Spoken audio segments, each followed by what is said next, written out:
Je me couche et je m'endors en paix, car toi seul, ô Éternel, tu me fais reposer en sécurité. Psaume chapitre 4, verset 9. Bonsoir bien-aimés, c'est l'heure de la prière et de la repentance en ce mardi 8 juin 2025 soir.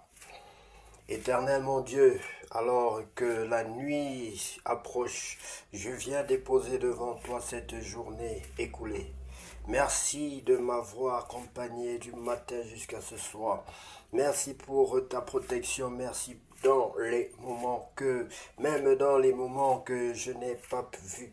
Merci pour ta paix, même au milieu de mes préoccupations. Je te remets tout ce que j'ai vécu aujourd'hui, les victoires et les échecs, les paroles prononcées et celles retenues, les souris partagées et les silences pesants. Si j'ai blessé, pardonne-moi. Si j'ai douté, relève ma foi.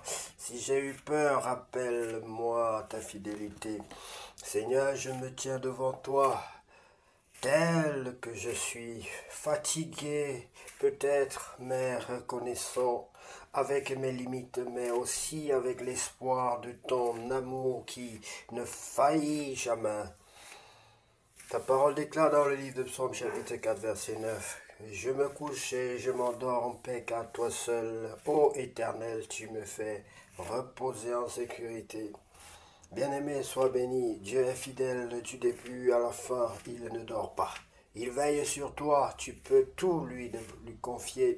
Tes soucis, ta fatigue, ton avenir. Il t'aime même dans tes silences et sa paix est plus grande que tes pensées. Je déclare que je termine cette journée en paix.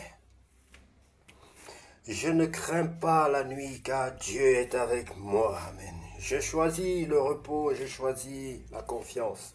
Demain est entre ses mains et cela me suffit.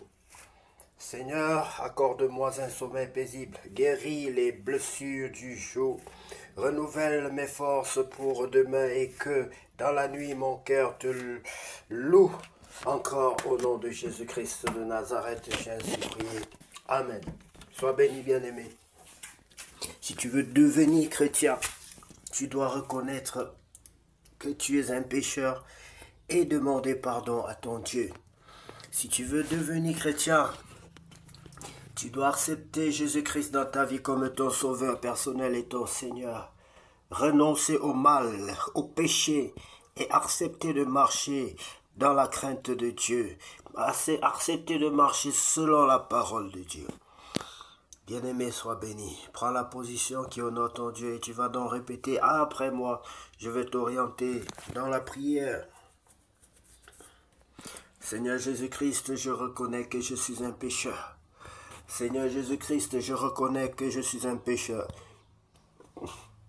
Je t'invite dans ma vie comme mon sauveur personnel et mon Seigneur. Je t'invite dans ma vie comme mon sauveur personnel et mon Seigneur. Prends le plein contrôle de ma vie. Prends le plein contrôle de ma vie. Sans toi, je ne suis rien et je ne peux rien faire sans toi. Seigneur Jésus-Christ, je reconnais que je suis un pécheur, je te demande pardon. Je te demande pardon pour tous mes péchés. Baptise-moi et remplis-moi de ton Esprit Saint. Je t'accepte dans ma vie comme mon sauveur personnel et mon Seigneur. Je t'accepte dans ma vie comme mon sauveur personnel et mon Seigneur. Baptise-moi de ton Esprit Saint et remplis-moi de ton Esprit Saint. Au nom de Jésus-Christ de Nazareth. Amen. Sois béni, bien-aimé. Nous allons lire la parole de Dieu dans le livre de 2 Samuel chapitre 21. Les Gabaonites vengés. Du temps de David, il y eut une famine qui dura 3 ans. David chercha la face de l'Éternel, et l'Éternel dit, c'est à cause de Saül et de sa maison sanguinaire, c'est parce qu'il a fait périr les Gabaonites.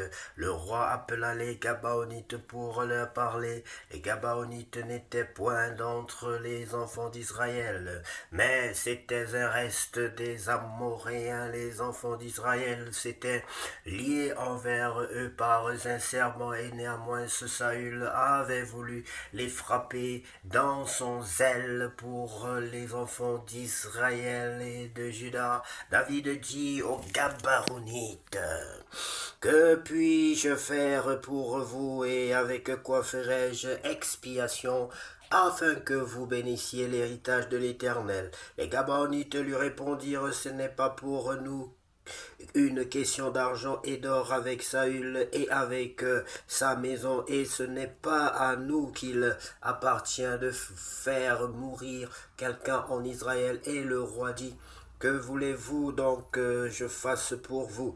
Il répondit au roi: puisque cet homme nous a consumés et qu'il avait le projet de nous détruire pour nous faire disparaître de tout le territoire d'Israël, qu'on nous livre cet homme d'entre ses fils, et nous les pendrons devant l'Éternel à Gibéa de Saül. L'Éternel, l'élu de l'Éternel, et le roi dit: je les livrerai. Le roi épargna Méphibosheth, le fils de Jonathan, fils de Saül, à cause du serment qu'avait fait entre eux devant l'Éternel David et Jonathan, fils de Saül. David était un roi juste, bien-aimé, et cette justice-là découlait directement de Dieu. Mais le roi prit les deux fils de Ritzpa, fille avait enfanté, Daja qu'avait enfanté avec fille que Daja avait enfanté à Saül. Harmonie et Méphibosheth et les 5 fils que Mérab, fille de Saül, avait enfantés à Adriel de Méola, fils de Barzillai, et il les livra entre les mains des Gabonites qui les pendirent sur la montagne devant l'Éternel, Tous les 7 périrent ensemble. Ils furent mis à mort dans les premiers, désolé bien-aimé, dans les premiers jours de la moisson, au commencement de la moisson d'orge et de la moisson des orges. Rispa, fille d'Aja, prit c'est quoi ça?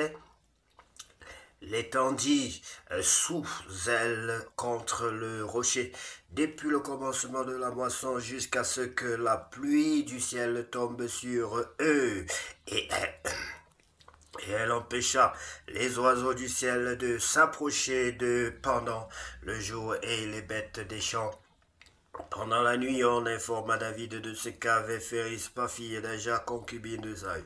Et David alla prendre les eaux de Saül et les eaux de Jonathan, son fils, chez les habitants de Jabès en Galade, qui les avaient enlevés de la place de Beth-Champ, où les Philistins. Désolé, bien-aimé. Vous voyez ce qui se passe en Israël, à Gaza. Chez les Juifs en ce moment, toujours les problèmes de discussion de terre. C'était précieux pour eux, là où il fallait enterrer les os de leurs descendants, de leurs ancêtres, ainsi de suite. Où les Philistins les avaient suspendus, autant pour moi, lorsqu'ils battirent Saül à Gilboa. Il emporta de là les os de Saül et les os de Jonathan son fils, et l'on recueillit aussi les os de ceux qui avaient été pendus. On enterra les os de Saül et de Jonathan son fils au pays de Benjamin, à Tséla, dans le sépulcre de Kis, père de Saül, et l'on fit tout ce que le roi avait ordonné. Après cela, Dieu fut apaisé envers le pays. Derniers exploits contre les Philistins. Les Philistins firent encore la guerre à Israël. David descendit avec ses serviteurs et ils combattirent les Philistins. David était fatigué, et Jishbi et Nob, l'un des enfants de Rapha, eut la pensée de tuer David. Il avait une lance du poids de 300 cycles d'airain, et il était saint d'une épée neuve. Abishai, fils de Tseruja, vint au secours de David, frappa le Philistin et le tua. Alors les gens de David jurèrent en lui, disant: tu ne sortiras plus avec nous pour combattre, et tu n'éteindras pas la lampe d'Israël. Il y eut encore après cela une bataille à Gob avec les Philistins. Alors Sibécaï, le Hushatite, tua Saph, qui était un des enfants de Rapha. Il y eut encore une bataille à Gob avec les Philistins, et El-Shanon, fils de Jaré, Orégim, le Bethléem, tua Goliath de Gad, qui avait une lance dont le bois était comme une ensouple de tiseron. Il y eut encore une bataille à Gath. Il s'y trouva un homme de haute taille qui avait 6 doigts à chaque main et à chaque pied 24 en tout, et qui était aussi issu de Rapha. Il jeta un défi à Israël, et Jonathan, fils de Chiméa, frère de David, le tua. Ces 4 hommes étaient des enfants de Rapha Gath. Ils périrent par la main de David et par la main de ses serviteurs. Voilà, bien-aimé, Dieu châtie David, mais avec mesure, parce qu'il aime David. Et parce que depuis tout ce temps-là, David est sage, il est humble, il a un cœur repentant, bien-aimé, et c'est un exemple à suivre. Que Dieu vous bénisse, bien-aimé, et que cette nuit soit une nuit de repos, de paix et de joie. Au nom puissant de Jésus-Christ, j'ai ainsi prié. Amen. Je sais ta parole dans mon cœur. Je sais ta parole dans mon cœur.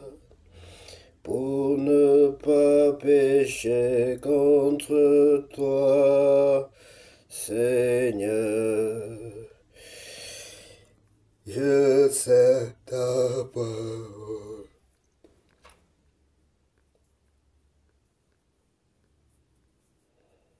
Dans mon cœur, pour ne pas pécher contre toi, Seigneur, je sais.